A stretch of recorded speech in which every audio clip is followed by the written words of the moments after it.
औज़ुबिल्लाहिमिनश्शैतानिर्रजीम बिस्मिल्लाहिर्रहमानिर्रहीम। अस्सलाम वालेकुम गाइस।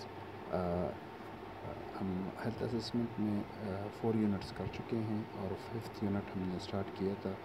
उसमें भी तकरीबन ऑलमोस्ट हाफ़ हम कर चुके हैं। लेकिन कल के क्लास में कुछ स्टूडेंट्स की वो शिकायत थी कि उनके मेरे ख़्याल में नेटवर्क में कोई मसला था, तो प्रॉपर वो नहीं सुन पाए थे। और आज चूँकि लाइट की वजह से हमारी क्लास मिस हो गई, तो आज इस पूरे यूनिट को मैं रिकॉर्ड कर रहा हूँ और आप लोग इसको अपने कन्वीनियंट टाइम के साथ साथ देख लें। अगर इसके हवाले से कोई क्वेश्चन हो आप लोगों का, बाद में आप ग्रुप में पूछ सकते हैं। अगर ये रीड कर वीडियो आप देखने के बाद देख लें। अगर आप समझते हैं कि क्लास हम दोबारा रिपीट करनी चाहिए तो कर लेते हैं, नहीं तो फिर इंशाल्लाह अगली क्लास में हम फिर यूनिट नंबर 5 का जो बाकी हिस्सा है वो करेंगे इंशाल्लाह। तो हम कर रहे थे assessment of abdomen, anus and rectum. तो असेसमेंट ऑफ एब्डोमेन पहले करते हैं, फिर एनस और रेक्टम इंशाल्लाह इसको अलग क्लास में करेंगे। ऑब्जेक्टिव्स क्या है हमारे इस क्लास की, कि उसमें स्ट्रक्चर एंड फंक्शन, आप यूँ भी कह सकते हैं कि हार्ट में फिजियोलॉजी देखते हैं इसमें एब्डोमिनल कैविटी की, जिसमें कि लैंडमार्क्स है एब्डोमिनल एग्जामिनेशन के लिए, और इंटरनल एनाटमी है या जो ऑर्गन्स हैं उनमें दो किस्म के हैं, सॉलिड और हॉलो ऑर्गन्स हैं। असेसमेंट है तो असेसमेंट में हम सब्जेक्टिव डेटा देखते हैं और ऑब्जेक्टिव डेटा देखते हैं। तो सब्जेक्टिव डेटा में हम हेल्थ हिस्ट्री क्वेश्चंस पेशेंट से पूछेंगे, और ऑब्जेक्टिव डेटा में क्या करेंगे कि हम फिज़िकल एग्जामिनेशन प्रॉपर्ली करेंगे पूरे एब्डोमेन की। इसके अलावा जो नॉर्मल फाइंडिंग्स हैं उसको कवर करेंगे, और आखिर में जो भी आपकी फाइंडिंग्स हैं जो आप एग्जामिनेशन करते हैं पेशेंट की, तो उसको डॉक्यूमेंट कैसे करना है। जी, तो स्ट्रक्चर एंड फंक्शन, अगर एब्डोमिनल कैविटी के हवाले से हम बात करें तो एब्डोमिनल कैविटी एक लार्ज ओवल शेप की कैविटी है, और इसके बाउंड्रीज जो है इंफीरियरली सुपीरियरली ये डायफ्राम से स्टार्ट होकर इंफीरियरली ये आपके पेल्विस ब्रेन की तरफ या पेल्विस मार्जिन तक फैला हुआ है, और पोस्टीरियर साइड पे वर्टेब्रल कॉलम और पैरावर्टेब्रल मसल जो हैं उसका पोस्टीरियर वॉल बनाते हैं। फ्रंट और जो लेटरल साइड्स हैं वो आपके कुछ हिस्सा तो रिब केज से और फिर एब्डोमिनल मसल्स कवर करते हैं इसको।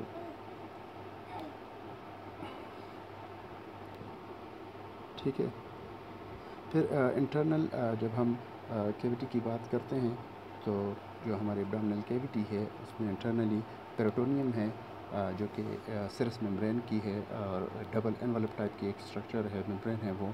पेरिटोनियम के फिर दो हिस्से हैं, एक को पैराइटल पेरिटोनियम कहते हैं जो कि एब्डोमिनल वॉल्व की लाइनिंग करती है, और दूसरी वेस्ट्रल पेरिटोनियम है जो कि आपके जो एब्डोमिनल ऑर्गन्स हैं उनकी लाइनिंग करती हैं।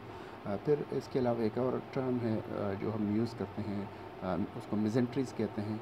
मिजेंट्रीज़ क्या है? मिजेंट्रीज़ इसी पेरिटोनियम की एक मॉडिफाइड फॉर्म है, जो कि ट्यूब लाइक स्ट्रक्चर बनाती हैं आपके हर ऑर्गन को, जितने भी जो ब्लड सप्लाई है या फिर लिम्फेटिक सप्लाई है या फिर नर्व सप्लाई है, उनके लिए एक पाथवे या फैसेज प्रोवाइड करती हैं। इनके अलावा ये मिजेंट्रीज़ क्या करती हैं कि ये जितने भी आपके जो एब्डोमिनल ऑर्गन्स हैं उसको सस्पेंड रखने में और स्टेबलाइज़ करने में हेल्प करती हैं। मिजेंट्रीज़ के अलावा इसी पेरिटोनियम की एक और मॉडिफाइड फॉर्म है जिसको ओमेंटम कहते हैं। ओमेंटम का क्या काम है? वो भी आपके जितने भी एब्डोमिनल कैविटी के अंदर जो ऑर्गन्स हैं उनको एक प्रॉपर लोकेशन में उनको मेंटेन रखती है, ठीक है, और उनकी प्रोटेक्शन भी प्रोवाइड करती है। अब जब नाक में अपना एब्डोमिनल कैविटी के ऑर्गन्स की बात करते हैं तो जितने भी ऑर्गन्स हैं एब्डोमिनल कैविटी के अंदर उनको दो हिस्सों में डिवाइड किया गया है, ठीक है। एक को सॉलिड विसरा कहते हैं और दूसरे को हॉलो विसरा कहते हैं। तो सॉलिड विसरा कौन से हैं? जिनकी एक कैरेक्टरिस्टिक शेप होती है, और हॉलो विसरा वो है जो उनकी शेप डिपेंड करती है जो उनके अंदर जो कंटेंट्स हैं उसके ऊपर, ठीक है। तो सॉलिड विसरा में कौन कौन से हैं? आपका लिवर आ जाता है, या फिर आपका स्प्लीन आता है, पेंक्रियाज आ जाते हैं, किडनीज आ जाते हैं, यूट्रस वगैरह, ये सारे सॉलिड विसरा में आ जाते हैं। और हॉलो विसरा में आपके स्टमक आ जाता है, यूरिनरी ब्लैडर आ जाते हैं, स्मॉल एंड लार्ज इंटेस्टिन आती है, गॉल ब्लैडर वगैरह हॉलो विसराज में आ जाते हैं, ठीक है। ये सारे ऑर्गन्स हैं जो हॉलो और सॉलिड विसरा हैं, जो आप तो आप उनको देख सकते हैं, ठीक है, ये डायग्राम में।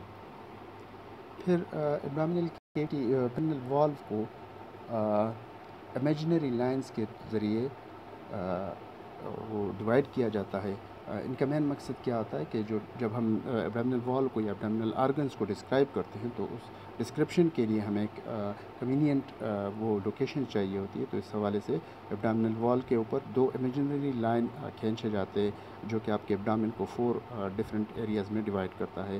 तो दो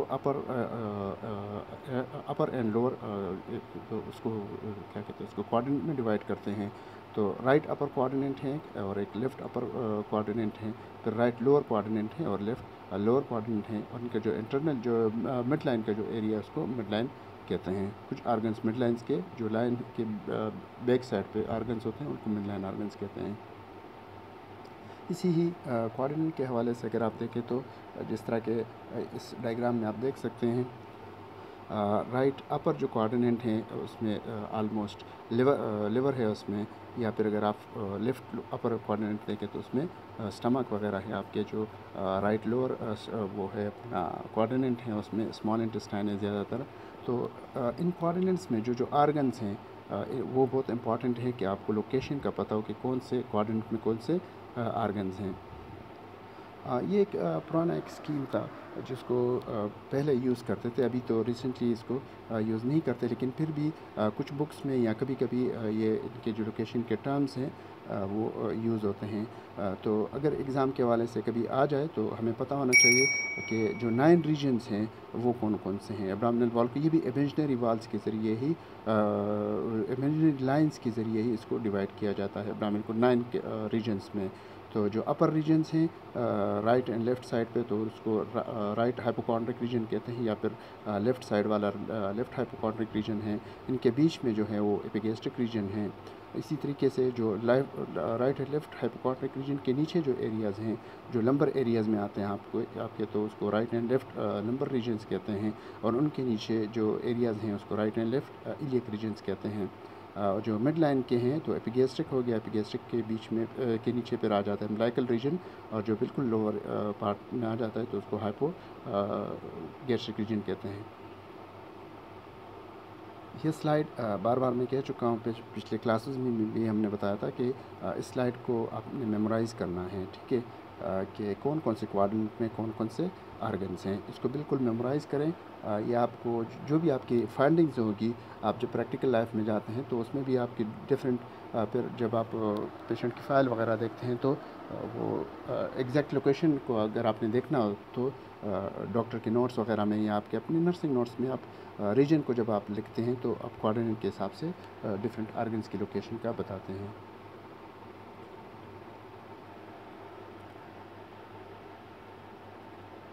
अच्छा जी, अब असेसमेंट स्टार्ट करते हैं। तो जब हम एब्डोमिनल कैविटी की या एब्डोमिन के असेसमेंट करते हैं तो जिस तरह के पिछले सिस्टम्स में हमने किया था कि सबसे पहले सब्जेक्टिव डेटा कलेक्ट करते हैं और उसके बाद ऑब्जेक्टिव डेटा कलेक्ट करते हैं। तो सब्जेक्टिव डेटा में क्या कुछ हमारे पास आता है जो कि हम इंफॉर्मेशन पेशेंट से लेते हैं वो हमारा सब्जेक्टिव डेटा हो जाता है। जो ऑब्जेक्टिव डेटा हम खुद मुहैया करते हैं उसको ऑब्जेक्टिव डेटा कहते हैं। सब्जेक्टिव डेटा में हम क्या क्या इन्फॉर्मेशन पेशेंट से ले सकते हैं। एपिटाइट के बारे में हम पेशेंट से पूछ सकते हैं। एपिटाइट में हम पेशेंट से क्या क्वेश्चन कर सकते हैं कि अगर कोई चेंज है एपिटाइट में, इंक्रीज़ हुआ या डिक्रीज़ हुआ, लॉस हुआ या गेन हुआ है, ठीक है। अगर नहीं है कोई एपिटाइट में, पेशेंट कहता है कि मुझे कोई एपिटाइट में चेंज नहीं हुआ जिस तरह पहले था, तो फिर तो ठीक है, आप अगले पॉइंट पे जाएं। लेकिन अगर पेशेंट कहता है कि हाँ मेरा एपिटाइट जो है ना वो लॉस हुआ है, मुझे भूख नहीं लगती अब, तो फिर आपने पेशेंट का वेट का पूछना है कि वेट में तो कोई चेंजेस नहीं आई आपकी। और अगर कहते हैं कि वेट में चेंजेस आई हैं तो फिर ये पूछना है कि वेट गेन हुआ या वेट लॉस हुआ है। अगर गेन हुआ है तो कितना गेन हुआ है, अगर लॉस हुआ है तो कितना लॉस हुआ है। और फिर उस पेशेंट से ये भी पूछना है कि कितनी टाइम पीरियड के दौरान आपकी वेट में चेंजेस आई, 2 महीने, 3 महीने, साल, कितने अरसे में आपकी वेट गेन या लॉस हुआ है। इस गेन एंड वेट जो गेन है या लॉस है उसके लिए जब मज़ीद पेशेंट से पूछते हैं तो ये भी आप पेशेंट से पूछ सकते हैं कि आपका क्या ख्याल है कि ये जो आपके वेट जो इंक्रीज़ हुआ या डिक्रीज़ हुआ ये आपके डाइट की कमी की वजह से हुआ या डाइट की वजह से आपका वेट इंक्रीज़ या डिक्रीज़ हुआ या कोई और वजह भी इसमें है। फिर डिस्फेजिया के हवाले से जब हम पेशेंट से पूछते हैं तो डिस्फेजिया असल में है क्या, तो एनी डिफ़िकल्टी इन स्वालोइंग हम उसको डिस्फेजिया कहते हैं।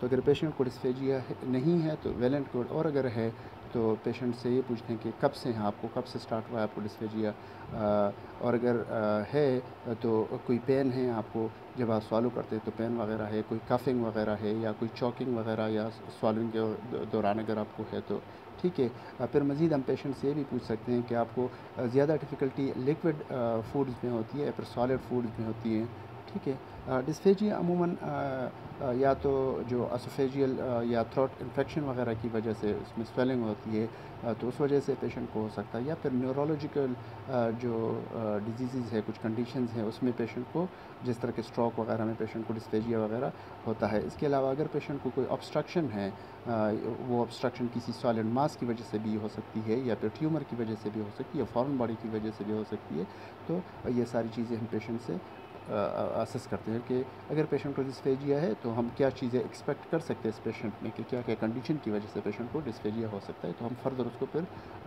डायग्नोज करने की कोशिश करते हैं।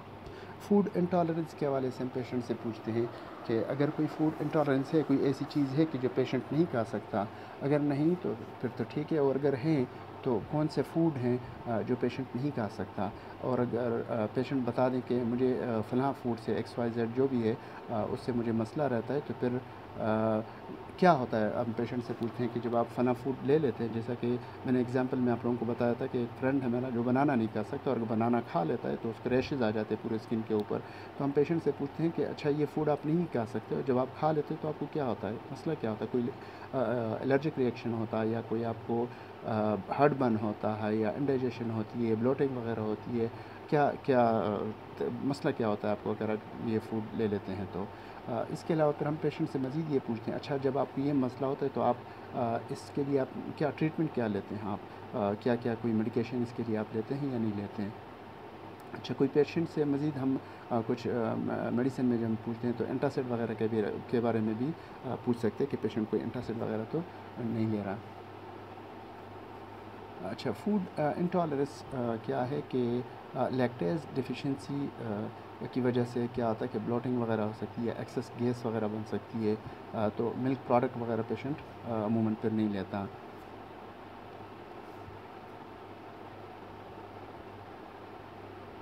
फिर एब्डोमिनल पेन की बात आती है तो हम पेशेंट से एब्डोमिनल के पेन के बारे में पूछते हैं कि कोई एब्डोमिनल पेन तो नहीं है, patient answer is no, then very good. लेकिन अगर हैं तो फिर पेशेंट से हम पूछते हैं okay you can if you can point it out that where exactly you feel pain, कि कौन एब्डोमेन के कौन से एरिया में पेशेंट को पेन है। अगर पेशेंट को पेन को क्या कहते हैं उसको स्पॉट आउट कर सकता है, उसको पॉइंट आउट कर सकता है तो गुड, उसको फिर मज़ीद हम डायग्नोज भी करते हैं।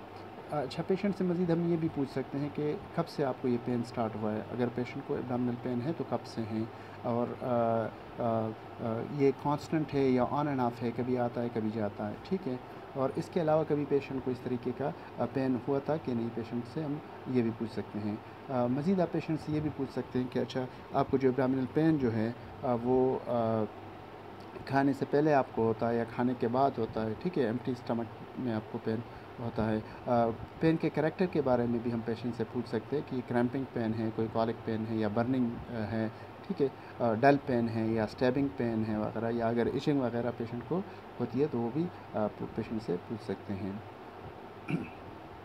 अमूमन क्या है कि जब हम पेशेंट को अगर एब्डोमिनल पेन है तो ये इंटरनल आर्गन की वजह से भी कोई उनकी कोई प्रॉब्लम की वजह से हो सकता है, या अगर कोई इन्फ्लेमेशन वगैरह है तो उसकी वजह से भी हो सकता है, ठीक है।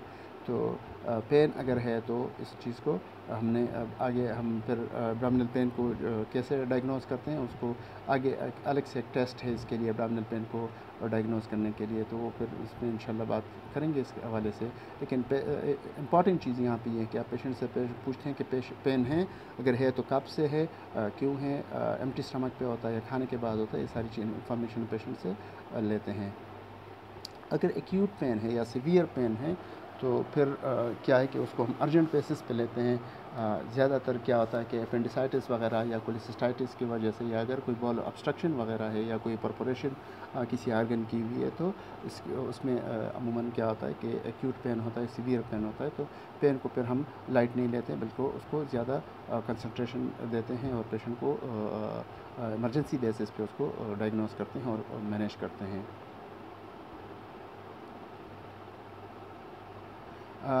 पेन के हवाले से एक और चीज़ है कि अगर फ़ीमेल पेशेंट है, स्पेशली हमने कहा था कि तो उसमें क्या है कि अमूमन कभी कुछ पेशेंट्स को नॉर्मली जो उनके मेंस्ट्रुअल पीरियड्स आते हैं या तो उस वजह से भी पेशेंट को पेन हो सकता है, या उनके रेगुलरिटी की वजह से भी पेशेंट को पेन हो सकता है। पेन के हवाले से मज़ीद हम ये नोज़िया वोमिटिंग के बारे में पेशेंट से पूछ सकते हैं कि कोई फ़ीवर वगैरह तो नहीं है, कोई नोज़िया तो नहीं है, वोमिटिंग तो नहीं है, ठीक है, फ्रीक्वेंट यूरिनेशन वगैरह तो नहीं है, या विजाइनल डिस्चार्जेस वगैरह तो नहीं है। ये सारी चीज़ें क्या हैं कि आपके उसको अपना यूरिनरी ट्रैक इन्फेक्शन वगैरह की इंडिकेशन देती हैं आपको।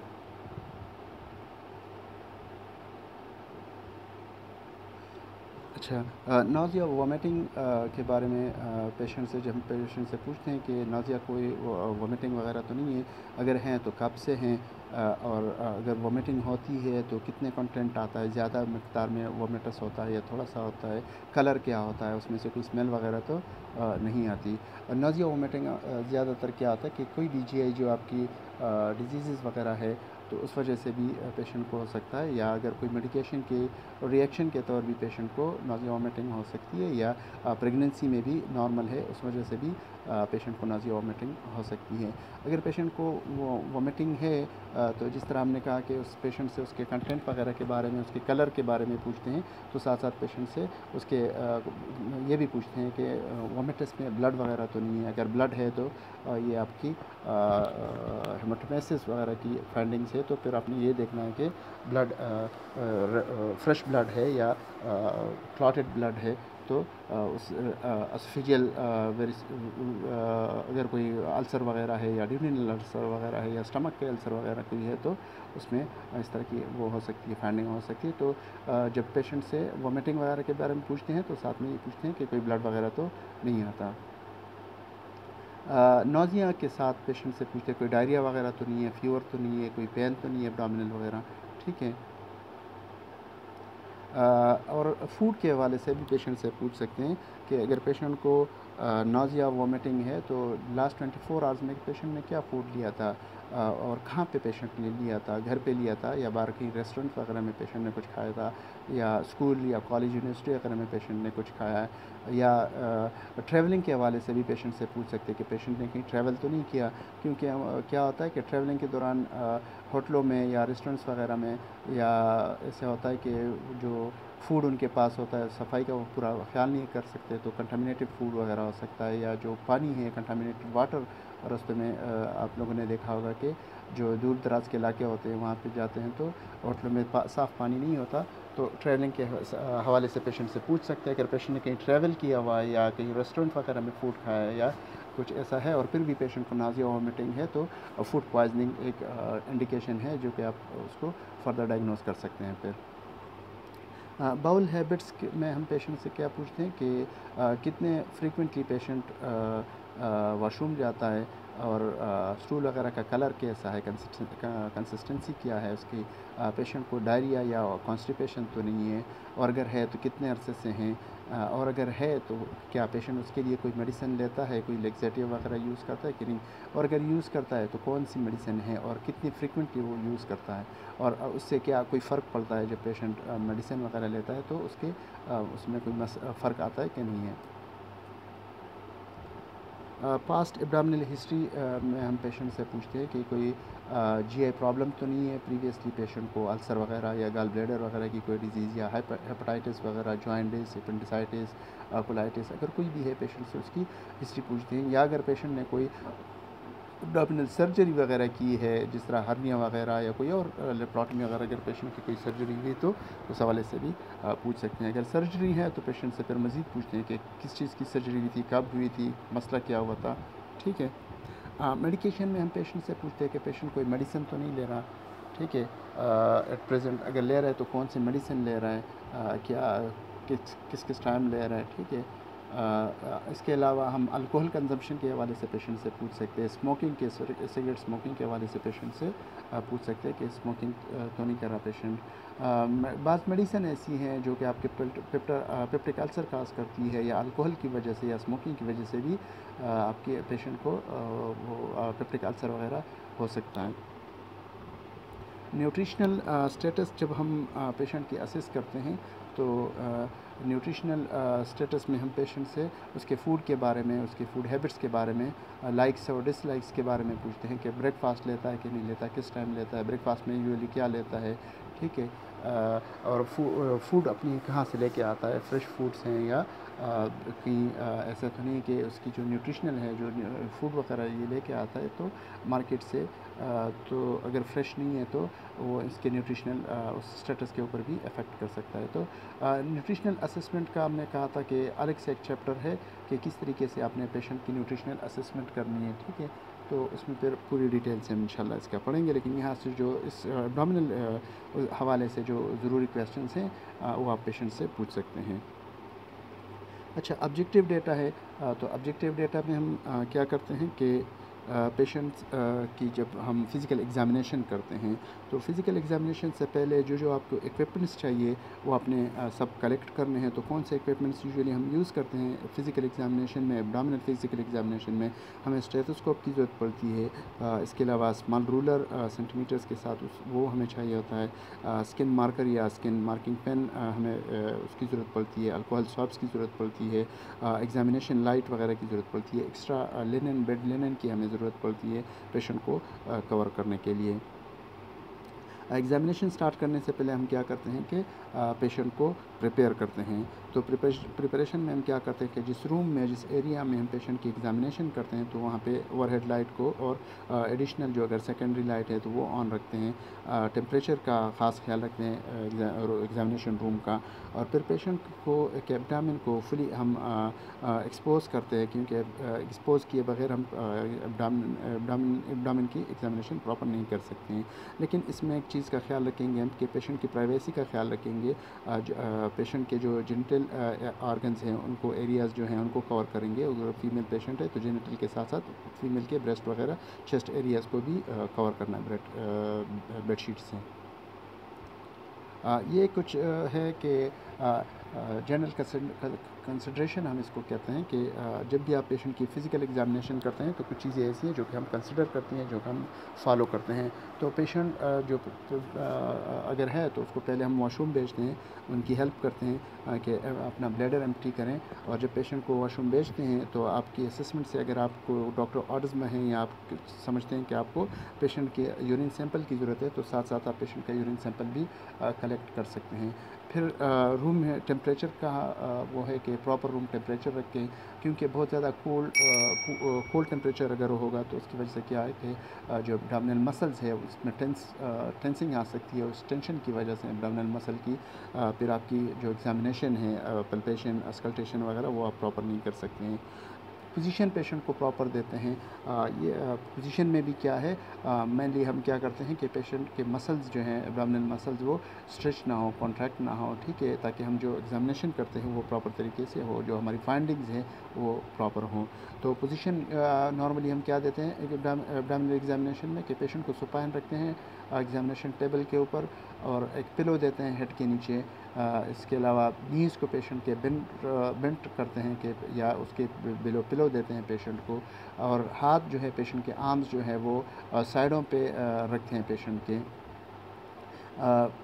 ठीक है। इन सारी चीज़ों से क्या होता है कि जो एब्डोमिनल मसल्स हैं वो टेंस नहीं होंगे, वो कॉन्ट्रैक्ट नहीं होंगे और आपके एब्डोमिनल एग्ज़ामिनेशन जो है, जो आप पेशेंट की एग्ज़ामिनेशन करते हैं वो जो आपकी फाइंडिंग्स है उसमें इंटरफेयर ना करें और आपकी जो प्रॉपर फाइंडिंग्स है वो आप नोट कर सकें। अच्छा, अवॉइड एब्डोमिनल टेंसिंग, अगेन वही पॉइंट आता है, लेकिन इसमें एडिशनली हम क्या करते हैं कि आपका जो स्टेथोस्कोप है उसका एंड पीस को प्रॉपर वार्म रखें, तो ज़्यादा ठंडा ना हो। या फिर आपकी जो हाथ है जो आप परकस वगैरह करते हैं या पल्पेट करते हैं तो उसको भी आप प्रॉपरली वार्म रखें। या फिंगर नेल्स जो हैं उनको ज़्यादा लॉन्ग ना रखें, शॉर्ट रखें उसको। ये सारी चीज़ें क्या है कि इसकी वजह से आपके पेशेंट के मसल जो है वो टेंस हो जाती हैं और आपकी फाइंडिंग्स प्रॉपर नहीं होती। पेनफुल एरिया अगर पेशेंट का कोई है तो उसको पहले आपने असेस नहीं करना, उसको सबसे लास्ट में करना है, क्योंकि अगर पेनफुल एरिया को आप टच करते हैं तो उस पेन की वजह से भी मसल गार्डिंग हो सकती हैं, और उसकी वजह से आपकी पेशेंट की इस गार्डिंग की वजह से पेशेंट क्या करते, मसल्स क्या करती हैं कि वो वॉलंटियरली रिएक्ट करती हैं, और आपके उस पेनफुल एरिया की वजह से वो आपकी फंडिंग पे प्रॉपर नहीं आती। डिस्ट्रक्शन हम यूज़ करते हैं। डिस्ट्रक्शन किसे कहते हैं कि इसमें आप पेशेंट की कंसंट्रेशन डाइवर्ट करते हैं, कि जो आप एग्जामिनेशन करते हैं तो पेशेंट की कंसंट्रेशन आपकी तरफ ना हो, बल्कि आप उनको बातों में लगा लेते हैं, साथ साथ पेशेंट से हिस्ट्री ले रहे होते हैं, और इस दौरान आप उसकी फ़िज़िकल एग्जामिनेशन कर रहे होते हैं। आपकी कंसंट्रेशन पेशेंट की एग्जामिनेशन के ऊपर है, और आप पेशेंट की कंसंट्रेशन को डाइवर्ट करते हैं कि आप क्या कर रहे हैं। तो इससे क्या होता है कि इससे भी आपकी पेशेंट की जो मसल्स हैं वो प्रॉपर होती हैं, और पेशेंट कोशिश नहीं करता पेशेंट की मतलब उसको इंटरफेयर करने की। अच्छा जी, अब जब बात आती है उसकी एग्ज़ामिनेशन की, जो हम एग्ज़ामिनेशन स्टार्ट करते हैं तो यहाँ फ़िज़िकल एग्ज़ामिनेशन में हमारी जो टेक्निक्स हैं उनकी सीक्वेंस कुछ इस तरह है कि सबसे पहले हम इंस्पेक्शन करते हैं, फिर इंस्पेक्शन के बाद फिर हम अस्कल्टेशन करते हैं, और अस्कल्टेशन के बाद परकशन, और फिर लास्ट में पल्पेशन करते हैं। इंस्पेक्शन में हम क्या करते हैं कि इंस्पेक्शन में हम एब्डोमिनल स्किन का कंटूर देखते हैं, सिमेट्री देखते हैं, अम्बिलिकस को देखते हैं, स्किन ओवरऑल उसका कलर वगैरह को देखते हैं, कोई पल्सेशन है, अगर मूवमेंट्स हैं तो उसको ऑब्जर्व करते हैं, हेयर डिस्ट्रीब्यूशन को हम देखते हैं कि वो कैसे हैं, और आखिर में हम डिमिनोर को देखते हैं। अब कंटूर में हम क्या चीज़ें देखते हैं कि आप पेशेंट को एग्जामिनेशन टेबल के ऊपर लिटा देते हैं, और आप थोड़ा सा 2-3 स्टेप बैक लेते हैं और थोड़ा सा झुक जाते हैं, और पेशेंट के एब्डामिन को इस अंदाज से देखते हैं कि जिस तरह इस डायग्राम में आपको नज़र आ रहा है, ताकि आपके पेशेंट के एब्डामिन आपको इस तरह नज़र आए। कंटूर में हम क्या करते हैं कि जो पेशेंट का न्यूट्रिशनल स्टेटस है, एक तो हमें उसका आइडिया मिल जाता है। तो अगर इनमें आपको पेशेंट का जो एब्डामिन है वो फ्लैट या राउंडेड नज़र आ रहा है, तो ये दोनों इनको आप नॉर्मल कंसिडर कर सकते हैं। लेकिन अगर स्केफाइड टाइप की जो एब्डामिन है इस तरह है, तो इसका मतलब ये है कि पेशेंट मेल नरिश हैं। और अगर प्रोट्रूटेड एब्डामिन नज़र आ रही है, तो या तो एब्डामिनल डिस्टेंशन है, या फिर पेशेंट ओबीस पेशेंट है। सिमेट्री में हम क्या देखते हैं,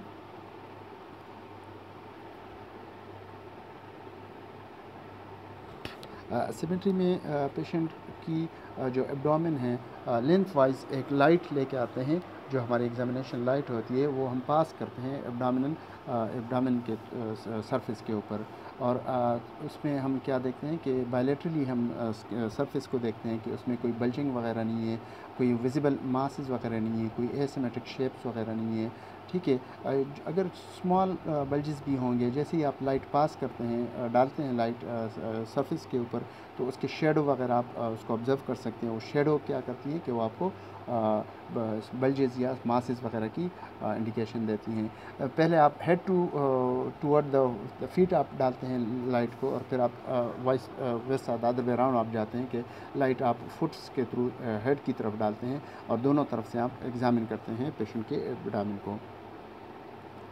जब आप लाइट डालते हैं पेशेंट के स्किन के ऊपर, सरफेस के ऊपर, एब्डोमिनल सरफेस के ऊपर, तो आप पेशेंट को फिर कहते हैं कि एक डीप ब्रेथ ले।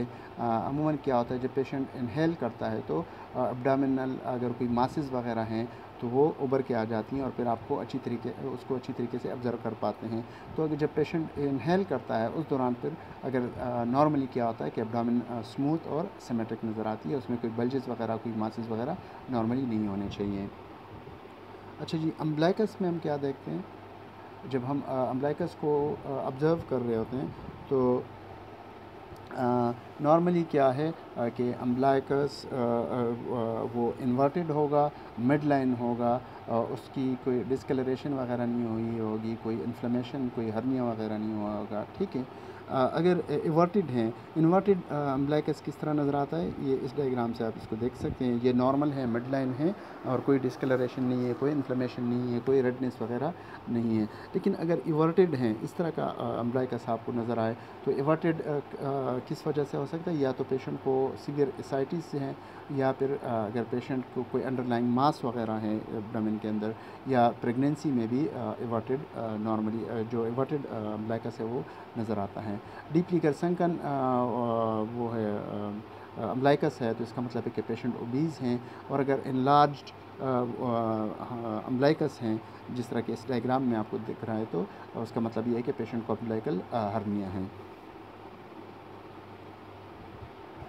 फिर जब हम इंस्पेक्शन करते हैं तो इंस्पेक्शन में हमने कहा था कि दूसरी चीज़ हम क्या देखते हैं कि स्किन को देखते हैं। तो स्किन को ओवरऑल हम स्किन के कलर को देखते हैं, उसके सरफेस को देखते हैं। नॉर्मली क्या सरफेस स्मूथ होता है, कोई हाइपर पिगमेंटेशन या हाइपर पिगमेंटेशन वगैरह नहीं होती। नॉर्मली कोई लीजन्स नहीं होने चाहिए, कोई सर्जिकल स्कार्स वगैरह नहीं होने चाहिए।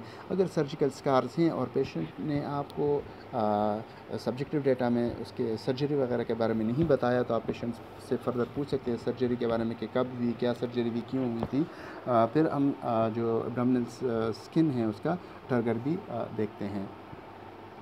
अगर लोकलाइज स्किन के ऊपर कहीं पे डिफरेंट अगर रेडनेस वगैरह है तो इसका मतलब है कि लोकलाइज कोई इन्फ्लेमेशन वगैरह है या इन्फेक्शन वगैरह है। अगर ओवरऑल कोई रेडनेस है तो वो क्या कहते हैं उसको कि कोई उस पेशेंट की स्किन कलर ही रेड होगी। लेकिन अगर लोकलाइज है किसी ख़ास स्पॉट के ऊपर रेडनेस है तो इसका मतलब है कि कोई स्पेसिफिक इन्फ्लेमेशन है इसमें।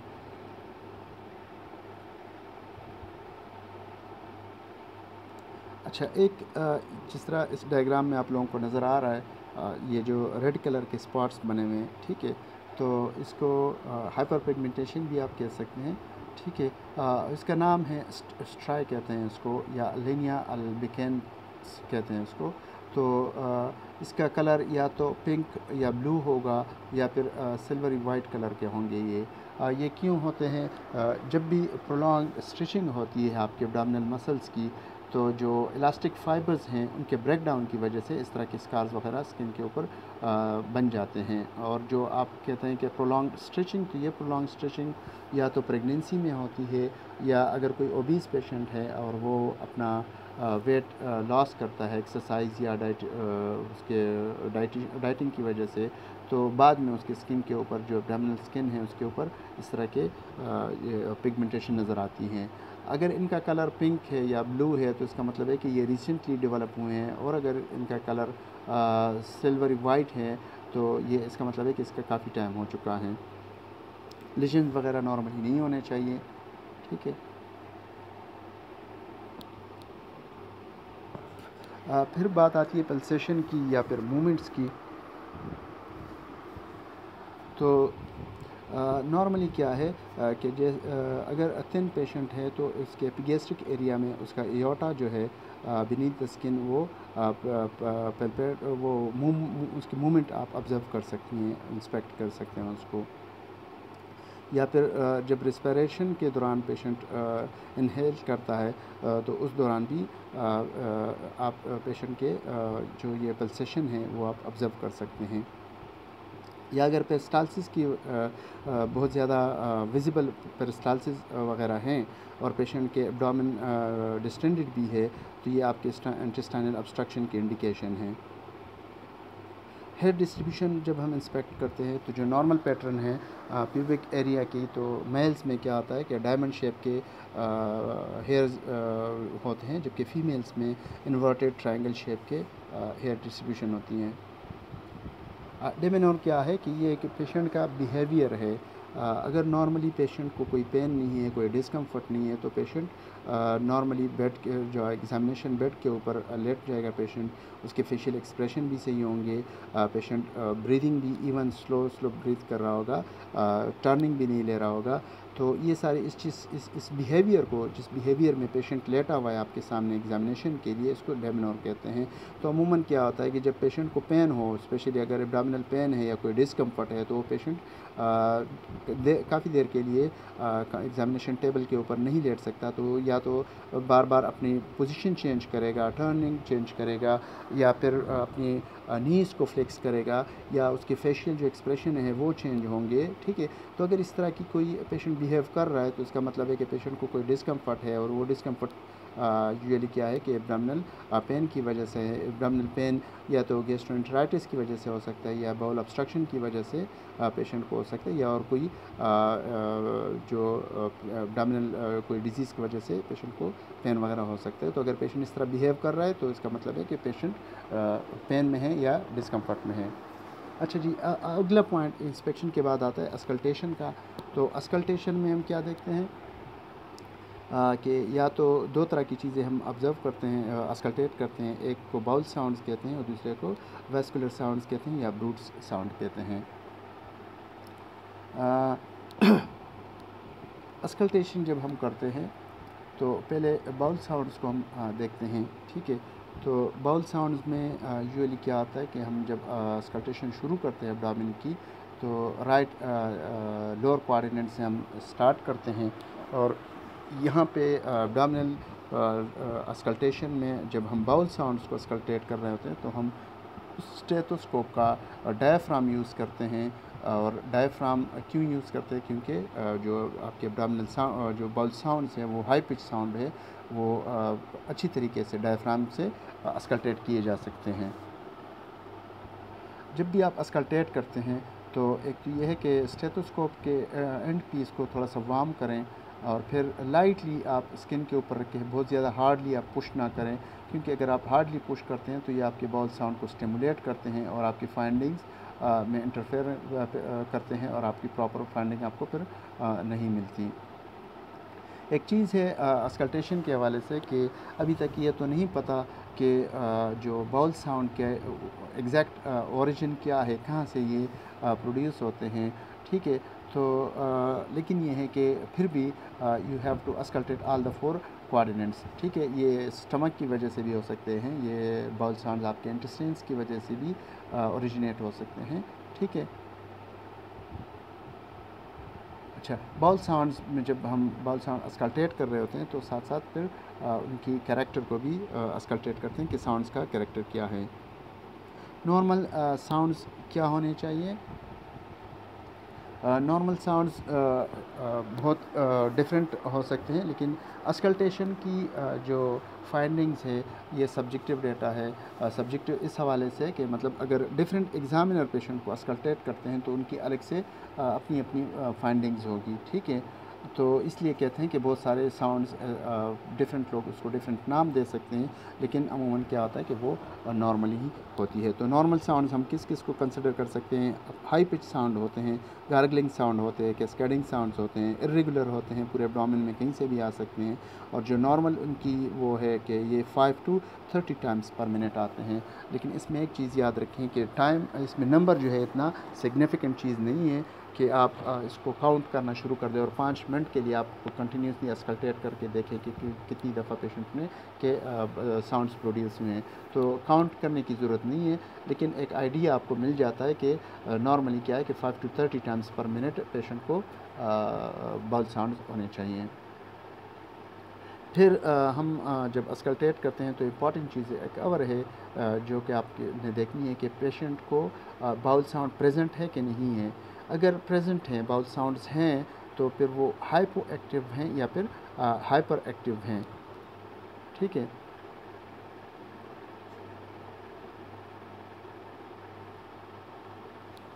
अच्छा जी, हाइपर एक्टिव, हाइपो एक्टिव और नो साउंड्स या एब्सेंट साउंड्स क्या है?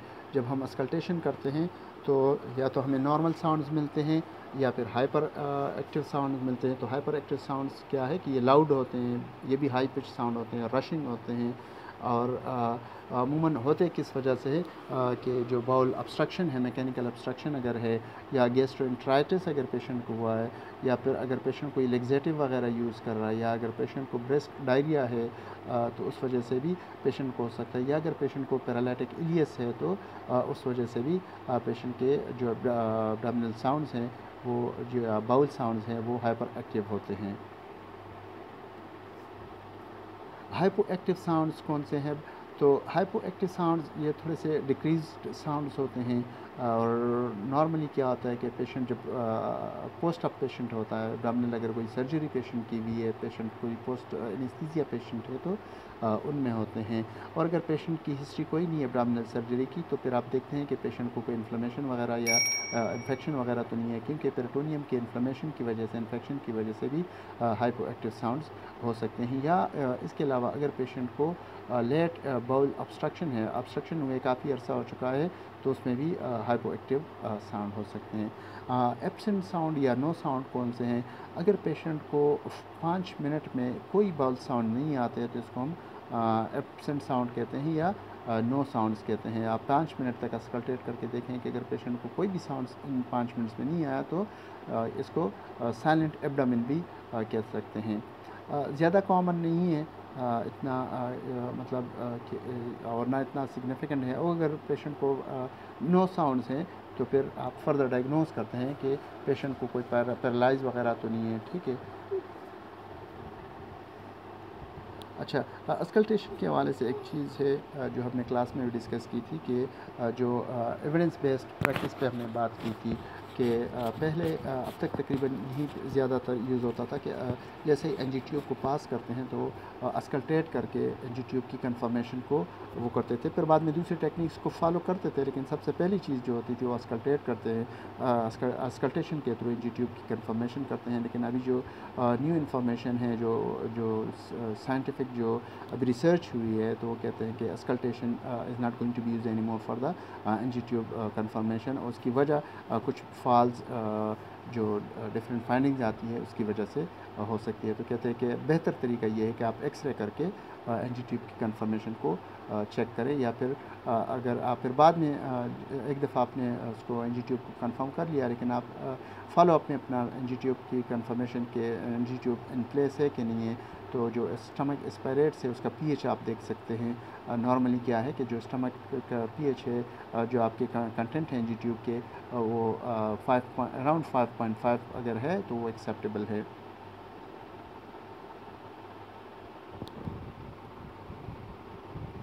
अच्छा, अब वेस्कुलर साउंड्स या ब्रूट साउंड्स क्या चीज़ हैं? वेस्कुलर साउंड्स नॉर्मली नहीं होते हैं। जब आप पेशेंट को अस्कल्टेट कर रहे होते हैं तो कोई ब्रूट्स वगैरह आपको सुनाई नहीं देने चाहिए। ब्रूट्स कब क्रिएट होते हैं, कब होते हैं पेशेंट, कब आप अस्कल्टेट करते हैं? जब भी कोई ऑब्स्ट्रक्शन हो किसी भी आर्टरी के अंदर, वेन के अंदर अगर कोई ऑब्स्ट्रक्शन है, उस ऑब्स्ट्रक्शन की वजह से उसकी वो रेजिस्टेंस प्रोड्यूस करता है ब्लड फ्लो में। उस रेजिस्टेंस की वजह से, जो ब्लड के फ्लो की वजह से जो साउंड क्रिएट होता है, उसको ब्रूट साउंड्स कहते हैं, या उसको वेनस हम्स भी कहते हैं। तो वो डिफरेंट होते हैं और उनकी लोकेशन के हिसाब से, या तो एओटिक ब्रूट्स होते हैं या फिर रीनल आर्टरी ब्रूट्स कहते हैं उसको, इलियक या फेमोरल ब्रूट्स भी कहते हैं। एपिगेस्ट्रिक एरिया में अगर आपको ब्रूट्स सुनाई देते हैं तो उसको एओटिक ब्रूट्स कहते हैं, ठीक है। और इसका वो सिग्निफिकेंस इनकी क्या है कि अगर आपको एपिगेस्ट्रिक एरिया में ब्रूट्स अस्कल्टेट करते हैं और आपको सुनाई देते हैं, तो इसका मतलब है कि जो आपकी जो मेन आर्टरी एओर्टा जो है या वेन जो है, उसमें कोई डायलिटेशन हुई है, उस डायलिटेशन की वजह से ऑब्स्ट्रक्शन बनी हुई है, उस ऑब्स्ट्रक्शन की वजह से ये ब्रूट्स प्रोड्यूस हो रहे हैं। अगर रीनल आर्टरी के एरिया में, जैसे कि डायग्राम में आप देख सकते हैं, वहाँ पे अगर आपको ब्रूट्स सुनाई देते हैं, तो उसका मतलब ये है कि पेशेंट को क्या है कि रीनल आर्टरी स्टेनोसिस की वजह से ये हो सकते हैं, या फिर जो प्री हाइपरटेंशन साइन आप इसको ले सकते हैं। इलियक या फीमोरल ब्रूट्स अगर आप अस्कल्टेट करके आपको फाइंड आउट होते हैं, तो इसका मतलब ये है कि पेशेंट को पेरिफेरल एथेरोस्क्लेरोसिस वगैरह की कंडीशन हो सकती है। तो यहाँ से आप ये फाइंड अगर आप लिखते हैं कि पेशेंट को पॉसिबली पेरिफेरल एथेरोस्क्लेरोसिस हैं, तो आप जब फर्दर उसकी इन्वेस्टिगेशन करते हैं तो उसको फाइंड आउट करते हैं फिर। अच्छा जी, तीसरे पॉइंट पे हम क्या करते हैं कि यहाँ पर हम फिर परकशन करते हैं। हमने इंस्पेक्शन किया, इंस्पेक्शन के बाद अस्कल्टेशन की है, अब परकशन स्टार्ट करते हैं। तो परकशन में हम क्या करते हैं कि जब हम परकस करते हैं, ठीक है, तो इसमें हम जो रिलेटिव डेंसिटी है एब्डोमिनल कंटेंट्स की वो फाइंड आउट करते हैं कि एब्डोमिनल जो अंडरलाइंग स्ट्रक्चर्स हैं उसमें कोई फ्लूइड वगैरह नहीं है, कोई मास वगैरह नहीं है। जहाँ पे हम परकस कर रहे होते हैं उसके जो नीचे आर्गन्स हैं या जो भी कंटेंट्स है वो हार्ड है या सॉफ्ट है, उसको हम परकशन के थ्रू फाइंड आउट कर सकते हैं। तो परकशन अमूमन हम कहा कैसे लेफ़्ट राइट लोअर कोऑर्डिनेट से स्टार्ट करते हैं, क्लॉकवाइज चलते हैं और इसी तरीके से हम चारों जो कोऑर्डिनेट्स हैं उनको कवर करते हैं। परकशन में हमें डिफरेंट तरह के साउंड्स सुनाई जो क्रिएट होते हैं, उसमें से 3 किस्म के होते हैं। लेकिन चूंकि हम एब्डोमिनल परकशन कर रहे हैं तो एब्डोमिनल परकशन में हमें 2 तरह के साउंड्स मिलते हैं। एक को जनरल टेम्पनी कहते हैं या टेम्पेनिक साउंड्स कहते हैं और एक को डलनेस कहते हैं। जो तीसरी किस्म की जो साउंड्स है जो कि परकशन में क्रिएट होती है उसको रेजोनेंस कहते हैं, जो कि आपके लंग्स के ऊपर अगर आप परकश करते हैं तो वहाँ पे वो क्रिएट होते हैं। लेकिन यहाँ पे हम उनको डिस्कस नहीं करेंगे क्योंकि अब एब्डोमिनल परकशन कर रहे हैं।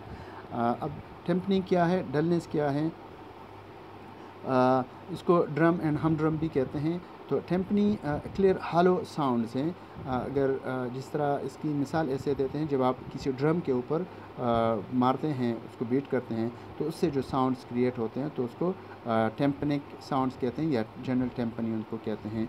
डल साउंड्स आपको पता है कि अगर किसी हार्ड सरफेस के ऊपर अगर आप मारते हैं, परकस करते हैं तो उससे जो साउंड क्रिएट होता है तो उसको डल साउंड कहते हैं।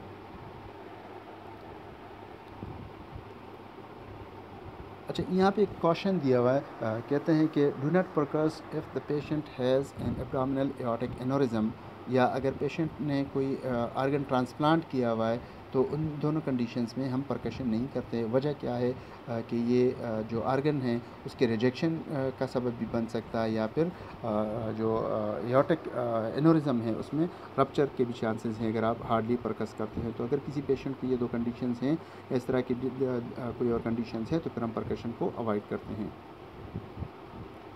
परकशन में हम जैसा कि हमने कहा कि हम जो अंडरलाइंग स्ट्रक्चर्स हैं उनको देखते हैं कि उनकी जो कंसिस्टेंसी क्या है, ठीक है, या लोकेशन क्या है या कौन से आर्गन नीचे हैं।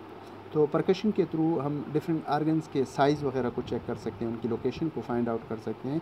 तो इनमें कुछ ऐसे हैं जिनको हम परकस करके देखेंगे। लिवर स्पैन या इसको लिवर साइज़ कहते हैं। तो लिवर साइज़ हम कैसे फाइंड आउट कर सकते हैं इसमें परकशन में, कि आप मिड क्लेविकुलर लाइन के अंदर एक इमेजिनरी लाइन खींचते हैं पूरे ऑल ओवर द चेस्ट से शुरू करके नीचे एब्डोमेन तक जाते हैं और फिर जैसा कि डायग्राम में आप देख सकते हैं जहाँ से ये स्टार्ट किया हुआ है just below the umbilical region, वहाँ से आप परकशन स्टार्ट करते हैं और उसी जो आपकी मिड क्लेविकुलर लाइन है उसके ऊपर आते हैं, स्लो स्लो आप परकस करते हैं। इनिशियली जब आप परकशन स्टार्ट करते हैं तो आपको टेम्पेनिक साउंड्स सुनाई देते हैं, लेकिन जैसे जैसे आप ऊपर जाते हैं तो एक पॉइंट ऐसा आएगा जहाँ पे ये साउंड चेंज हो जाएगा फ्रॉम टेम्पेनिक टू डलनेस। जिस पॉइंट पर भी ये साउंड चेंज हो जाए टेम्पेनिक से डलनेस की तरफ, उस पॉइंट को आप नोट करें और उसके ऊपर जो आपके पास स्किन मार्कर हैं उससे एक निशान लगाएं, एक मार्क लगाएं उसके ऊपर, ठीक है। फिर क्या करें आप कि फिर आप जाते हैं उसी जो आपने मिड क्लेविकुलर लाइन एक इमेजिनरी लाइन खींची थी, लेकिन अब पहले तो आपने नीचे से परकशन शुरू की थी, अब आप ऊपर जाते हैं जस्ट अबव द निपल, वहाँ से आप परकश करना शुरू करते हैं। तो वहाँ पे जब आप परकशन शुरू करते हैं तो इनिशियली आपको रेजोनेंस साउंड सुनाई देते हैं। जैसे ही आप नीचे आते हैं तो ये साउंड एक पॉइंट ऐसा आएगा जहाँ पे ये साउंड चेंज हो जाएगा, रेजोनेंस से ये डलनेस में चेंज हो जाएगा। तो यहाँ पर अगेन आप वही करेंगे जिस तरीके से जहाँ पे साउंड चेंज हुआ रेजोनेंस से डलनेस की तरफ, तो उसके ऊपर आप क्या करते हैं कि स्किन मार्कर से एक निशान लगाते हैं।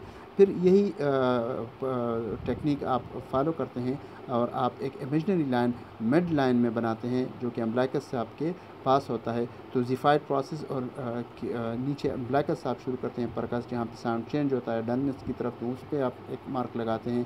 फिर आप सेंटर ऑफ द चेस्ट से शुरू करके नीचे आप आते हैं ज़िफाइड प्रोसेस की तरफ। जब नीचे आप पहुँचते हैं तो जहाँ पे साउंड चेंज हो जाता है तो वहाँ पर आप एक निशान या मार्क लगाते हैं। जब आपने ये चारों मार्क लगा लिए हैं तो उसके बाद फिर आप अपनी स्केल लेके इनको मेजर करते हैं कि जो 2 मार्क्स आपने बनाए इनके दरमियान स्पेस कितनी है, कितनी लेंथ क्या है इसकी, और ये आपकी एक्सपेक्टेड लिवर साइज़ हैं। लेकिन कहते हैं कि परकशन इतना वैलिड इंफॉर्मेशन नहीं है लिवर साइज़ को फाइंड आउट करने के लिए, ठीक है। परकशन से ज़्यादा अच्छा पल्पेशन है जब आप लिवर साइज़ को मेजर करते हैं। ये जितना हमने बताया उसकी पूरी कहानी ये लिखी हुई है कि हम percussion abdominal mid clavicular line से स्टार्ट करते हैं और फिर अम्बलाइकस से स्टार्ट करके ऊपर की तरफ जाते हैं, जहाँ पे साउंड चेंज हो जाता है तो वहाँ पे एक मार्क लगाते हैं। फिर इसी तरीके से ऊपर से नीचे की तरफ आते हैं और जहाँ पे साउंड चेंज होता है तो वहाँ पर भी एक मार्क लगाते हैं। तो फिर इन दोनों मार्कों के बीच की के एरिया को हम नोट करते हैं, मेजर करते हैं कि ये कितना है, और वो आपके लिवर का एक्सपेक्टेड साइज़ हो जाता है, या इसको लिवर स्पेन भी कहते हैं। नॉर्मली एक अडल्ट का जो लिवर स्पेन है उसको अगर आप मिड स्टर्नल लाइन या जो हमने इजिफाइड प्रोसेस का कहा था वहाँ पे अगर आप देखें तो उसको वो नॉर्मली क्या है 4 to 8 सेंटीमीटर्स होता है, लेकिन अगर मिड क्लेविकुलर लाइन आप देखें तो वो 6 to 12 सेंटीमीटर्स हैं। इस डायग्राम में अगर आप देखें तो इसीलिए आपको समझ आ सकता है इसका। अच्छा, ये जो फाइंडिंग्स हैं यहाँ पे, ठीक है, इसको आप याद रखें। ऑब्जेक्टिव वाइज में ये एक ऑप्शन आ सकता है कि नॉर्मल एक अडल्ट इंसान में लिवर साइज़ को अगर आप मिड क्लेविकुलर लाइन देखें तो उसकी नॉर्मल लेंथ क्या है, 6 to 12 सेंटीमीटर्स हैं। अगर आप मिड स्टर्नल लाइन देखते हैं तो उसकी जो है वो नॉर्मल एक अडल्ट की लिवर साइज़ क्या है 4 to 8 सेंटीमीटर्स हैं। लेकिन अगेन ये इम्पॉर्टेंट नोट आप नोट करें कि जो परकशन है वो ज़्यादा वैलिड टेक्निक नहीं है लिवर साइज़ को नापने के लिए, बल्कि अच्छा ये है कि आप पैल्पेशन के थ्रू वो करें, अपना लिवर साइज़ नाप करें, मेजर करें। लिवर के बाद फिर हम स्प्लिनिक डलनेस कहते हैं, या स्प्लिन साइज़ वगैरह को या स्प्लिन लोकेशन को भी हम परकस करते हैं। तो नॉर्मली जब हम परकशन करते हैं तो स्प्लीन हमें वो नहीं मतलब होना चाहिए।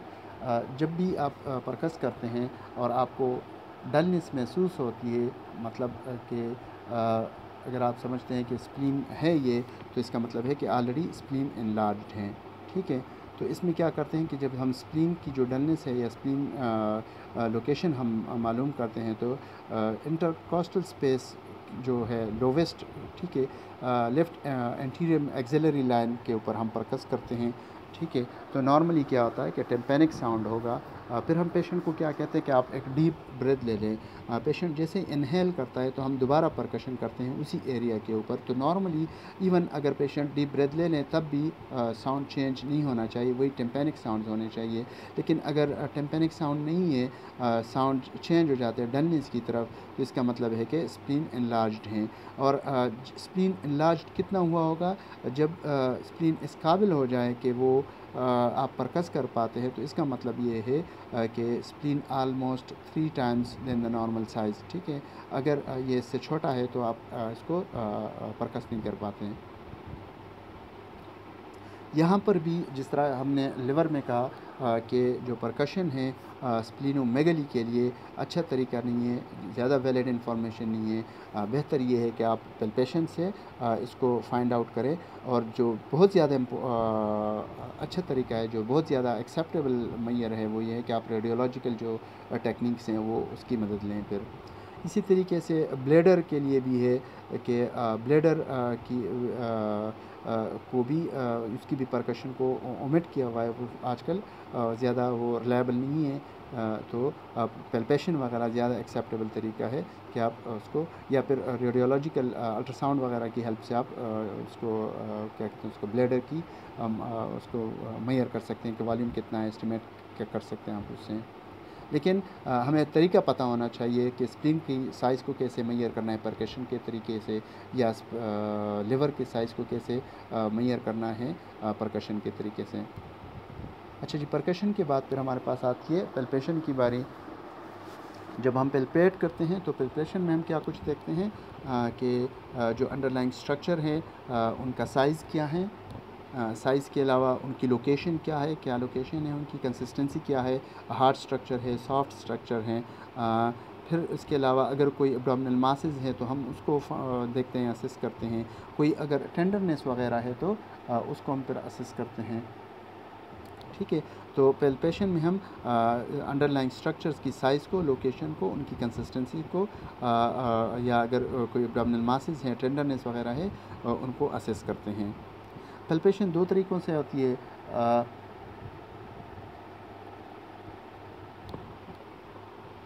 या तो डीप पैल्पेशन होती है या फिर लाइट पैल्पेशन होती है, ठीक है। डीप पल्पेशन, लाइट पल्पेशन में क्या है कि आप एक ही हाथ पेशेंट के स्किन के ऊपर रखते हैं, थोड़ा सा उसको प्रेस करते हैं। कितना आप डिप्रेस कर सकते हैं स्किन के ऊपर, वो है हाफ इंच है या 1 to 1.5 सेंटीमीटर्स है। ठीक है, आप फिंगर टिप्स यूज़ करते हैं, जेंटली आप प्रेस करते हैं, रोटेट करते हैं, मूवमेंट देते हैं अपने हाथ को। ठीक है, इसमें क्या है कि आप शॉर्ट वो नहीं करते हैं, क्विक जैब्स नहीं करते, जिस तरह के आप वो नहीं कि उर्दू में उसको क्या कहते हैं, जैसे ही फ़ौरन से आपने प्रेस किया और हाथ हटा दिया। ठीक है, तो ऐसे नहीं करना है, बल्कि आपने जेंटली करना है, प्रेस करना है, रोटेट करना है, उनकी मूवमेंट्स वगैरह को ऑब्ज़र्व करना है। ठीक है, तो लाइट पल्पेशन में इम्पॉर्टेंट पॉइंट क्या है कि आप कितना डिप्रेस करते हैं। ये जो जितनी डिप्रेशन है आपकी, ये इम्पॉर्टेंट है कि हम अराउंड हाफ इंच डिप्रेस करते हैं या 1 to 1.5 सेंटीमीटर डिप्रेस करते हैं। डीप पल्पेशन में हम कैसे करते हैं कि डीप पल्पेशन में हम थोड़ा सा ज़्यादा डिप्रेस करते हैं, 2 to 3 इंचज़ हम प्रेस करते हैं, या 5 to 7.5 सेंटीमीटर्स हम डिप्रेस करते हैं, या कुछ बुक्स कहते हैं कि 5 to 8 सेंटीमीटर्स, दोनों अगर आ जाएँ तो दोनों सही हैं। ठीक है, ये तरीका हम क्या करते हैं कि अमूमन क्या जो ओबीस पेशेंट्स होते हैं, या फिर अगर लाइट पल्पेशन में आपको थोड़ी सी डाउट रहती है, तो फिर आप डीप पल्पेशन से फाइंड आउट कर सकते हैं। अच्छा, पल्पेशन में हम क्या करते हैं कि क्लॉकवाइज करते हैं और इंटायर एब्डोमेन को हम कवर करते हैं। लाइट पल्पेशन, ये इस डायग्राम से आप देख सकते हैं कि जेंटली आप फिंगर टिप्स के थ्रू इसको प्रेस करें, और जो साइज़ जो डिप्रेशन है आपकी, वो आपको पता है कि 1 to 1.5 सेंटीमीटर्स हैं। डीप पल्पेशन क्या है कि आप थोड़ा सा ज़्यादा डीप उसको प्रेस करते हैं, 5 to 8 सेंटीमीटर्स आप उसको प्रेस कर सकते हैं। अच्छा, इनके अलावा एक और तरीका है, अगर आपके पास कोई ओबीस पेशेंट है, ठीक है, तो उसमें फिर हम और आपको डिफ़िकल्टी आती है, एक हाथ से आप प्रेस नहीं कर पाते, तो हम बाय मैनुअल टेक्निक यूज़ करते हैं, दोनों हाथ हम यूज़ करते हैं। आपका राइट हैंड क्या होता है कि आप एब्डोमिनल की स्किन के ऊपर, सरफेस के ऊपर रखते हैं, जो आपका अनडोमिनेंट हैंड है वो आप इस हैंड के ऊपर रखते हैं, और इस जो लेफ़्ट हैंड है आपका, इससे आप डिप्रेस करते हैं, इससे आप पुश करते हैं नीचे, और जो आपका राइट हैंड है उससे आप सेंस करते हैं, फील करते हैं अंडरलाइन स्ट्रक्चर्स को। नॉर्मली जो स्ट्रक्चर्स पल्पेबल है, ठीक है, उनमें आपका लिवर जो बॉर्डर्स हैं वो हैं, एयोर्टा को आप कर सकते हैं, जो आपके एब्डोमिनल जो मसल हैं उसको आप कर सकते हैं, कोलन को आप पल्पेट कर सकते हैं। ठीक है, ये नॉर्मल स्ट्रक्चर्स हैं, नॉर्मली आप इनको पल्पेट कर सकते हैं। तो फिर जब आप पल्पेशन करते हैं तो आपको पता होना चाहिए कि ये स्ट्रक्चर्स अगर आपके सामने आते हैं तो ये नॉर्मल हैं, इनकी कंसिस्टेंसी क्या है, उनकी साइज़ क्या है, उनकी लोकेशन क्या है, ये नॉर्मल है। अगर एबनॉर्मल आती है तो फिर आप डिफ्रेंशिएट करते हैं फिर उनमें से। अच्छा, जब आप पल्पेट करते हैं और पल्पेशन में आपको डिफरेंट अगर कोई मास आप फील करते हैं, ठीक है, तो उनको फिर मज़ीद आपने उसमें क्या क्या चीज़ें देखनी होती हैं। उस मास में सबसे पहली चीज़ तो ये है, जिस तरह हमने पहली स्लाइड्स में कहा, कि उस मास वगैरह को या एबनॉर्मल स्ट्रक्चर को हम नॉर्मल स्ट्रक्चर से या नॉर्मल पल्पेबल स्ट्रक्चर से हम डिफ्रेंशिएट करते हैं, डिस्टिंग्विश करते हैं कि ये नॉर्मल है या एबनॉर्मल कोई एनलार्जमेंट वगैरह किसी आर्गन की हुई है।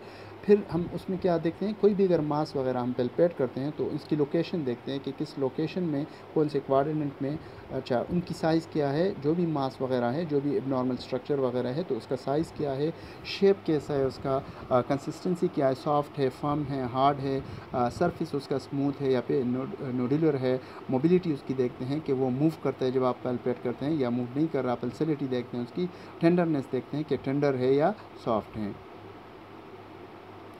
अच्छा, लिवर की जब हम वो करते हैं, परकशन करते हैं, पल्पेशन करते हैं, ठीक है, तो उसमें आप क्या देखते हैं, लिवर पल्पेशन के लिए दो डिफरेंट तरीके इस्तेमाल होते हैं। ठीक है, वैसे तो आप पल्पेट पूरे आर्गन को करते हैं, लेकिन यहाँ पर हम 2-3 आर्गन्स को पल्पेट करेंगे। बाकी उस हिसाब से जब आपको कोई भी पैथोलॉजी अगर आपके पेशेंट की हो तो उस हिसाब से उस आर्गन को आप पल्पेट कर सकते हैं। लेकिन लिवर की बात करते हैं तो लिवर को 2 तरीक़ों से पल्पेट किया जा सकता है। एक को स्टैंडर्ड टेक्निक कहते हैं, ठीक है, तो इस टेक्निक में क्या है कि आप पेशेंट को सुपाइन पोजीशन में रखते हैं एग्जामिनेशन टेबल के ऊपर, फिर आप पेशेंट के राइट साइड के तरफ जाते हैं, आप स्टैंड करते हैं पेशेंट की राइट साइड के ऊपर। फिर आपका लेफ़्ट हैंड जो है वो आप पेशेंट के जो अप्रॉक्सीमेटली जो लिवर की लोकेशन है उसके नीचे रखते हैं, ठीक है, जिस तरह इस डायग्राम में दिखाया गया है। फिर आप अपना जो राइट हैंड है वो स्लाइटली जो आपने पहले मार्क किया हुआ है लोअर बॉर्डर को लिवर का, तो वहाँ आप अपने हाथ को रखते हैं, थोड़ा सा प्रेस करते हैं, ठीक है। परकशन के दौरान जो आपने मार्क्स 2 लगाए थे अपर और लोअर बॉर्डर्स की, ठीक है, तो जो लोअर बॉर्डर हैं, ठीक है, उसके थोड़े से नीचे आप अपने राइट हैंड को रखते हैं और उसको प्रेस करते हैं, पैल्पेट करते हैं। इसमें फिर क्या है कि आपके जो राइट हैंड की जो फिंगर्स हैं उसकी डायरेक्शन किस साइड पे होनी चाहिए, वो टुवर्ड द पेशेंट्स हेड होनी चाहिए, और नीचे हाथ से आप उसको सपोर्ट करते हैं जो आपका लेफ़्ट हैंड है, और राइट हैंड जो आपका अपर हैंड है उससे आप पैल्पेट करते हैं। अच्छा, जैसे ही आप पैल्पेट करते हैं तो फिर आप पेशेंट को कहते हैं, जैसे आप प्रेस करते हैं राइट हैंड, तो पेशेंट को कहते हैं कि डीप ब्रेथ ले लें, ठीक है।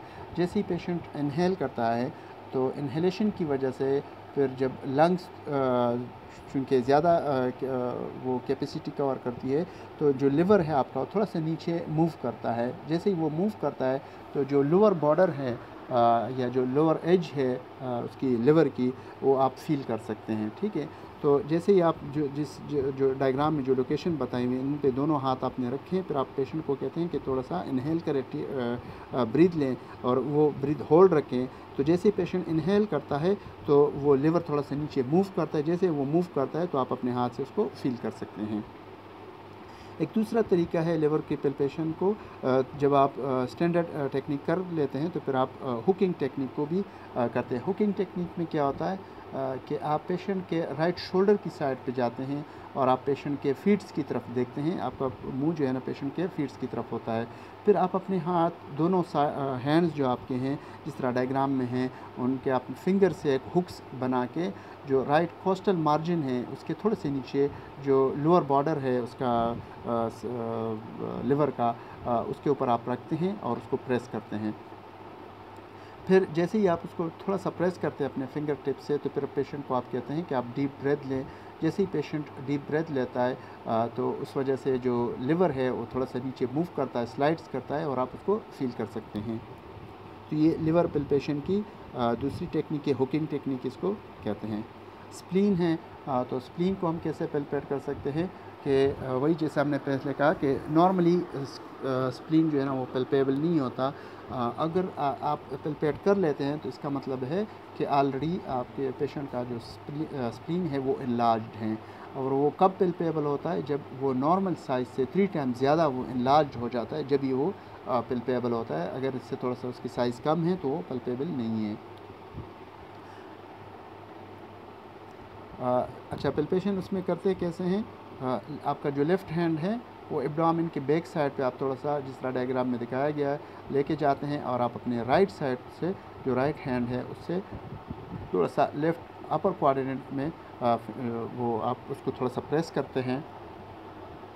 आपके फिंगर्स की जो पॉइंटिंग है वो टुवर्ड्स लेफ़्ट एक्सिला होने चाहिए, ठीक है। इन्फीरियर जो रेब मार्जिन है लेफ़्ट साइड का, उसके नीचे आप थोड़ा सा उसको प्रेस करते हैं, और जैसे ही आप प्रेस करते हैं तो पेशेंट को कहते हैं कि आप डीप ब्रेथ लें।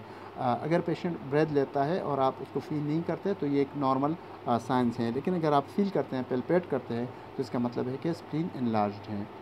लेकिन कहते हैं कि स्प्लीन इनलार्जमेंट के लिए या लिवर इनलार्जमेंट के लिए यहाँ से तो आपको एक आइडिया मिल जाता है कि नॉर्मल फाइंडिंग्स कुछ है, तो फिर लेकिन जो ज़्यादा रिलायबल है या जिस चीज़ के ऊपर आप अपनी डायग्नोसिस बना सकते हैं या आप अपनी मैनेजमेंट करते हैं, प्लान करते हैं, तो वो क्या करते हैं कि आप अल्ट्रासाउंड वगैरह या जो रेडियोलॉजी की जो वो वर्कआउट है वो करते हैं उसके लिए आप।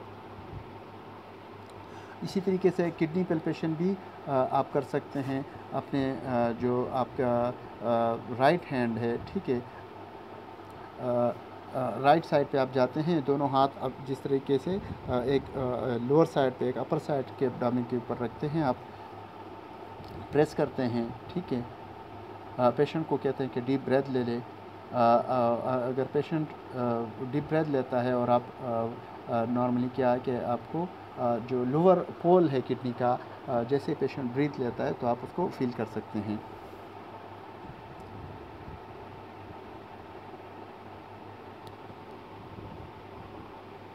एओर्टा को जब हम असेस करते हैं पेशेंट की, तो उसमें भी क्या है कि जो आपके फिंगर्स हैं और थम्स हैं, ठीक है, वो आप पेल्पेट उनके थ्रू आप पेल्पेट करते हैं एओर्टिक पल्सेशन को। तो उसको आप एब्डोमेन के ऊपर रखते हैं, मिड लाइन के साइड पे लेके आते हैं, ठीक है। तो जैसे ही आप उसको थोड़ा सा प्रेस करते हैं तो जो एओर्टा है वो थोड़ी सी हार्ड आपको फील होती है, ठीक है। नॉर्मली क्या है कि 2.5 टू 4 सेंटीमीटर्स वाइड होता है एक अडल्ट में, ठीक है, और एंटीरियर डायरेक्शन में होता है ये। एसाइटीज़ को अगर आप चेक करते हैं तो एसाइटीज़ को डिफरेंट टेस्ट वगैरह यूज़ होते हैं उसके लिए, ठीक है, कि पेशेंट को अगर एसाइटीज़ है या पेशेंट को एसाइटीज़ नहीं है। अगर आप सस्पेक्ट करते हैं किसी पेशेंट में कि इसको एसाइटीज़ है या नहीं है, फिर कंफर्म अगर आप करना चाहें तो एक तरीका ये है कि उसको फ्लूइड वेव टेस्ट कहते हैं, ठीक है। जिस तरह डायग्राम में दिखाया गया है, इसमें आपको एक और एग्ज़ामिनर की या किसी दूसरे स्टाफ की आपको ज़रूरत पड़ती है उसकी हेल्प की।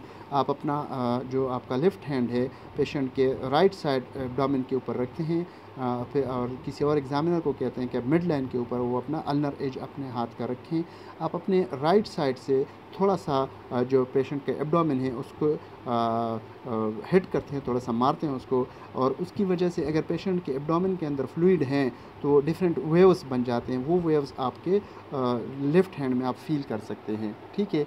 अगर आपके लेफ़्ट हैंड में आप फील नहीं कर लेते हैं तो इसका मतलब है कि गैस वगैरह है, लेकिन अगर वो वाइब्रेशंस जो आपने राइट हैंड से क्रिएट की है एब्डोमेन के अंदर पेशेंट के, तो वो अगर आप लेफ़्ट हैंड में फ़ील कर लेते हैं तो इसका मतलब है कि फ्लूइड है एब्डोमेन के अंदर, फ्री फ्लूइड है, और वो एसाइटिस की एक इंडिकेशन है।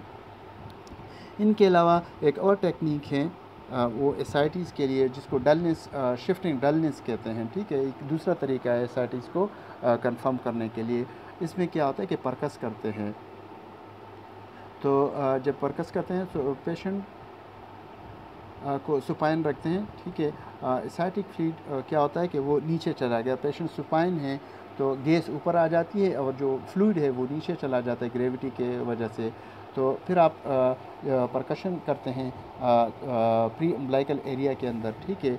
तो यूजुअली क्या होता है कि गैस चूँकि ऊपर आई है, फ्लूइड नीचे हैं, तो जैसे ही आप परकस करते हैं तो आपको टेम्पेनिक साउंड्स आते हैं। जैसे ही आप साइड्स पे जाते हैं नीचे और परकस करते जाते हैं, तो जैसे ही आप फ्लूइड लेवल पे पहुंचते हैं तो वहाँ पे साउंड चेंज हो जाता है। तो उसको आप मार्क करते हैं कि ये अपर जो है वो गैस था, नीचे आपके फ्लूइड हैं। और अगर चेंज नहीं होता साउंड, वही टेम्पेनिक रहता है, तो इसका मतलब ये है कि क्या कहते हैं उसको, फ्लूइड वगैरह नहीं है, मतलब एसाइटिस नहीं है। फिर क्या करते हैं, आपने सुपाइन पोजीशन में तो कर लिया, फिर आप पेशेंट को कहते हैं कि राइट साइड पे हो जाए, करवट पे लिटा देते थे पेशेंट को, ठीक है। और उसी तरीके से आप परकशन स्टार्ट करते हैं अपर एरिया से। तो आपको टेम्पेनिक, जैसे ही आप नीचे आते हैं तो एक पॉइंट पहुंचेगा जहाँ पे साउंड चेंज हो जाएगा टेम्पेनिक से डलनेस की तरफ, वो पॉइंट आप नोट कर लेते हैं, वहीं से नीचे फिर फ्लूइड स्टार्ट हो जाता है।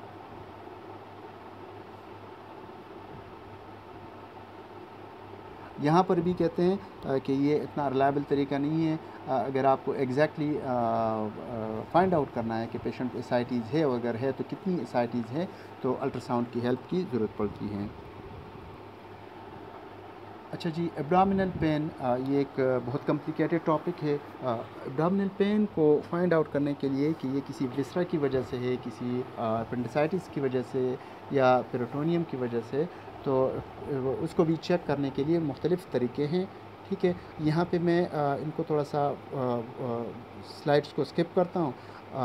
ये एब्डोमिनल पेन को रीबाउंड टेंडरनेस टेस्ट या मॉर्फी साइन टेस्ट या इलियोसॉस मसल टेस्ट या ऑब्टरेटर टेस्ट हैं, या इसके अलावा कुछ और भी टेस्ट हैं, वो करके एब्डोमिनल पेन को वो असेस करते हैं कि एब्डोमिनल पेन है या नहीं है, और अगर है तो कौन सा है। तो ये स्लाइड्स आप फिर रीड कर ले, और अगर इसमें कोई कन्फ्यूजन हो तो आप उसको क्या कहते हैं उसको नेट से या किसी बुक्स वगैरह से उसको कर सकते हैं, मज़ीद उसको पढ़ सकते हैं। अगर फिर भी कोई मसला हो तो आप फिर इंशाल्लाह इसको डिस्कस करेंगे, कोई मसला नहीं है।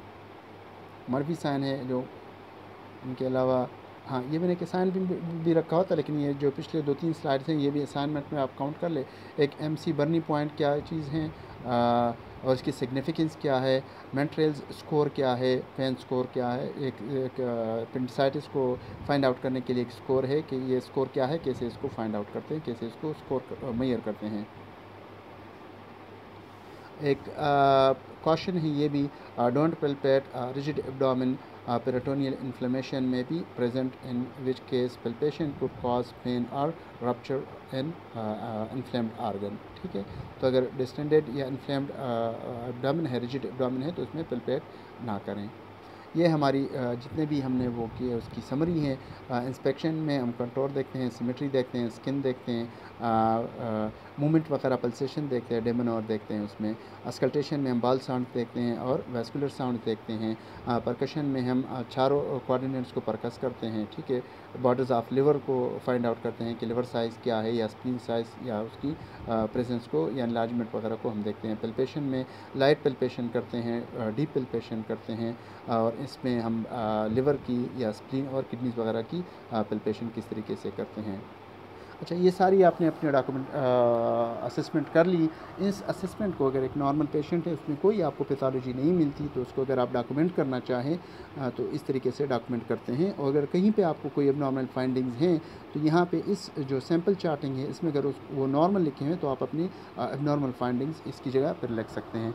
तो अगर हम एक नॉर्मल पेशेंट की असेसमेंट को डॉक्यूमेंट करना चाहें तो इस तरीके से हमारे सब्जेक्टिव डेटा को हम इस तरह से लिख सकते हैं कि states appetite in is good with no recent changes, no dysphagia, no food intolerance.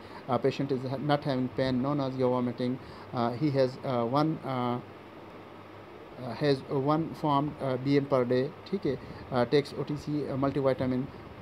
No prescribed और ओवर द काउंटर मेडिकेशन, कोई रेगुलर मेडिसिन नहीं लेता, कोई डिजीज़ नहीं है एब्डोमिनल की, कोई इंजरी या सर्जरी उसके एब्डोमिनल की नहीं हुई। ठीक है, डाइट रिकॉल उसने 24 आवर्स की है, उसकी उसने प्रॉपर उसको बता दिया। ठीक है, अब ऑब्जेक्टिव डेटा में हम क्या कह सकते हैं कि इंस्पेक्शन एब्डोमिनल फ्लैट है, सिमेट्रिक है, विद नो अपेरेंट मासेस हैं, स्किन स्मूथ है, विद नो स्टेरी और स्कार्स और लेजन्स। अस्कल्टेशन बाल साउंड्स प्रेजेंट और ब्रूट साउंड्स नॉर्मली नहीं होने चाहिए और नहीं है इस पेशेंट में। परकशन टिम्पैनिक प्रीडोमिनेंट्स है चारों कोऑर्डिनेट में। अगर टिम्पैनिक है तो इसका मतलब है कि कोई मास वगैरह नहीं है, कोई नॉर्मल आर्गन वगैरह एनलार्जमेंट वगैरह नहीं है, लिवर नॉर्मल है इसका। ठीक है, स्प्लिन डलनेस है तो वो located at 10th intercostal space in the left mid axillary line. Palpation में एब्डोमेन सॉफ्ट है, नो आर्गन में मेगली है, कोई मासेस नहीं है, कोई टेंडरनेस नहीं है।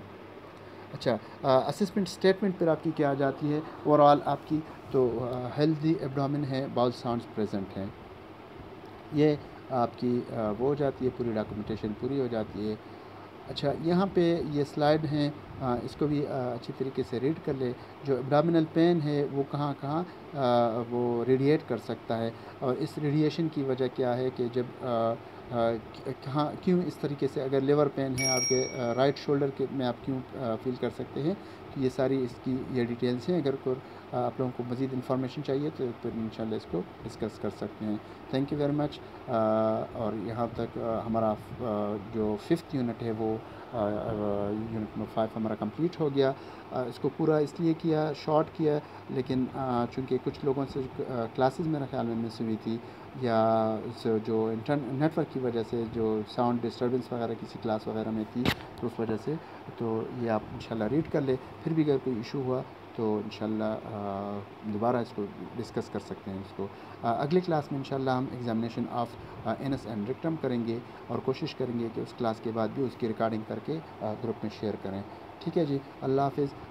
कमेंट ज़रूर कीजिएगा अगर ये तरीका आप लोगों को अच्छा लगे या इसमें इम्प्रूवमेंट के हवाले से अगर आप लोगों को कोई चीज़ अच्छी लगे तो we will highly appreciate your comments and suggestions. Thank you very much, take care, मास्सलाम।